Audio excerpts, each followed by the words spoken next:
আমি ওকে ডোনেট করব। স্যার বলেছে আমি ওকে কিডনি ডোনেট করতে পারবো। এই আত্মীয় স্বজন বলতে সব আমার আত্মীয় স্বজন। তারপরে এই 3টে মাসের ভিতরে শুরু হলো আমার একটা যুদ্ধ। আমার বিয়ের প্রায় 2 বছর পর ও হঠাৎ করে অসুস্থ হয়ে পড়ে। অসুস্থ বলতে প্রচণ্ড মাথা ব্যথা হয়। ওর মাথা ব্যথার কারণে নাক দিয়ে রক্তও পড়তে থাকে। মানে আমি বুঝতে পারি না কী ব্যাপার, এরকম কেন হচ্ছে। আমার ফ্যামিলির আমার মা বোন ওদেরকে আমি ডাক দিই। আসার পরে ওরা ডাক্তার বাসায় নিয়ে আসে। ডাক্তার প্রেশার মেপে দেখে হঠাৎ করে ওর প্রেশার 200-র উপরে উঠে গেছে, ওকে এখনই হসপিটালে নিতে হবে। তারপরে হসপিটালে নেওয়া হয়। প্রথমে আমাদের সাভারে এনাম মেডিকেলে নেওয়া হয়। তারপরে ওখান থেকে বিভিন্ন ধরনের ইমার্জেন্সিতে পরীক্ষা নিরীক্ষা করার পরে ওকে দেখে বলে, চেক আপ করার পর, যে ওর 2টো কিডনি ড্যামেজ হয়ে গেছে। তো আমরা তো কোনোভাবেই বিশ্বাস করছি না যে এরকম তো কোনো সিমটম আমি কখনো ওর দেখিনি।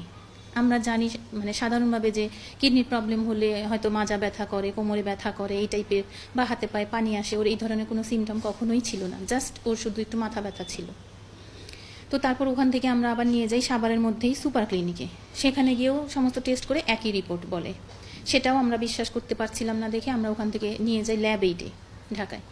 ল্যাব 8 থেকেও সমস্ত চেক আপ করি, একই রিপোর্ট আসে। তখন যখন 3-4 জায়গা থেকে একই রিপোর্ট আসে তখন আমরা বাধ্য হই বিশ্বাস করতে যে হ্যাঁ তাহলে ওর প্রবলেমটা আসলে সত্যি। তো তখন হচ্ছে পিজির ডাক্তার ছিল, ডাক্তার সেলিম সেলিম স্যার, উনি উনি ওনার কাছেও নিয়ে যাওয়া হয়। উনিও চেক আপ করে একই রিপোর্ট দেয়। দেওয়ার পরে বলে যে ওর 2টো কিডনি মিলিয়ে মাত্র 24% কাজ করছে, ওকে ইমার্জেন্সিতে ডায়ালাসিস করতে হবে, নয়তো ট্রান্সপ্লান্ট করতে হবে। তাহলে তোমরা কী করবা বলো। তো আমি তো এটা কোনোভাবেই মেনে নিতে পারছিলাম না। আমি আমি মানে আমার মাথায় আকাশ ভেঙে পড়লো, যেটা হলোটা কি। তো তারপরে আমি তো ভাবলাম যে না, ডায়ালাসিসটা আসলে আমি যতটুকু জেনেছি যে খুব কষ্ট, আমি ওকে এতটা কষ্ট দিতে পারবো না। আর এটার কোনো নিশ্চয়তা নাই যে এটা যে কোনো সময় নাকি স্ট্রোক করার চান্স থাকে।